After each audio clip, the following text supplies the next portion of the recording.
Chris Buffalo here. Welcome to Prepping for Stain.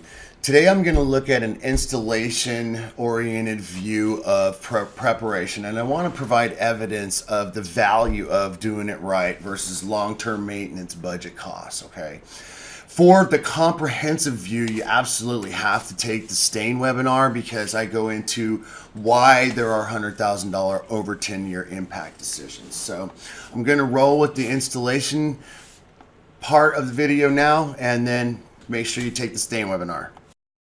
All right, so I like this slide because it's indisputable. We're always telling people on the smooth face you have to sand it before you put your stain on it.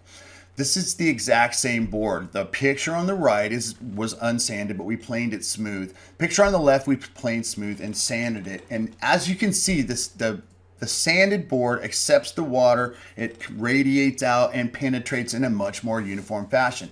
Now, if you extrapolate this out over an entire wall of siding, you can really understand how much of a difference the performance of your stain is affected by whether or not you sand the board first.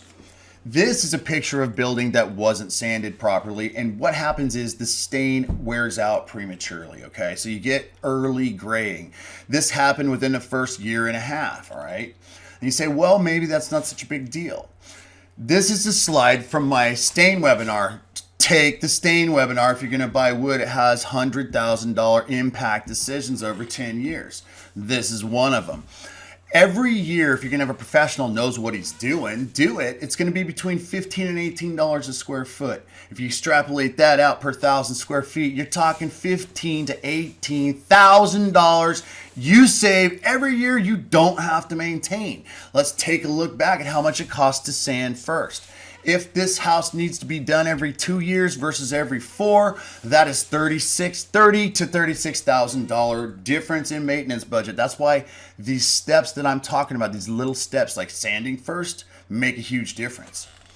On the other hand, I always say this for designers and people thinking about using wood.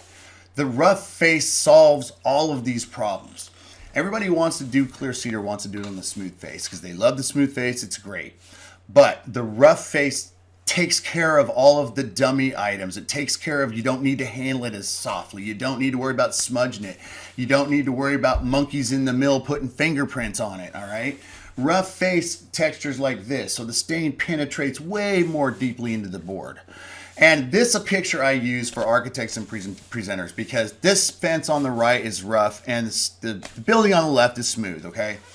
I'm back 10 feet, I'm over 40. I really don't see $30,000 to $50,000 difference in these two looks, right? But that rough face fence is gonna last 4 years and that one on the left is gonna last 2. And that is $30,000 to $36,000 for the difference between these two looks. You make up your own mind on that. All right, so rule number 1 when we're talking about finishing a board properly is you seal all 6 sides before you put it up on the wall. You don't just put it up and stain the face. You got to protect the backside from moisture migrating out from the inside of the house. And you also want to wrap the board equally with liquid so you don't have forces of drying making the board want to cut. So rule number 1 of properly taking care of wood is always seal all 6 sides. Now, as you can imagine, sealing all 6 sides and sanding the face is very difficult to do in the field. How are you going to put it? Where are you going to put it to dry? How are you going to keep the bugs and the twigs and the dirt off of it, okay? These are the challenges that prevent people from doing it right and cause a lot of the problems. So one of the things you do for that is we use factory finish machines. A factory finish machine has jets on the bottom, jets on the top, rollers on the top, bottom, and sides, and it runs through the machine with an even coating on the face and the 2 side edges. Now on the back side, all we need is a seal on that. So we'll turn those jets down. It'll be a little bit uneven on the back, but uniform and perfection on the top and the 2 side edges. So factory finish is oftentimes a way to remove a lot of human error factor and realistically properly finish your boards. And it's actually more cost effective. So I always tell people you can't do it better or cheaper than a machine can do it. And lastly, this picture here. My entire premise for my entire series is that wood is a love affair. You don't do wood as a design aspect if you're only halfway like it because there's too much work taking care of it. It's a love affair. You love it. You take care of it. You baby it, man. This is beautiful. Like, this is what I love about wood. And if this is my house, I'm out there when it has a black spot. You don't ask a woman to marry you and say, yeah, I want to marry you at 5 years. If you start getting a black spot on your leg, hey, I'll let it go another couple years. And that's not how you do it.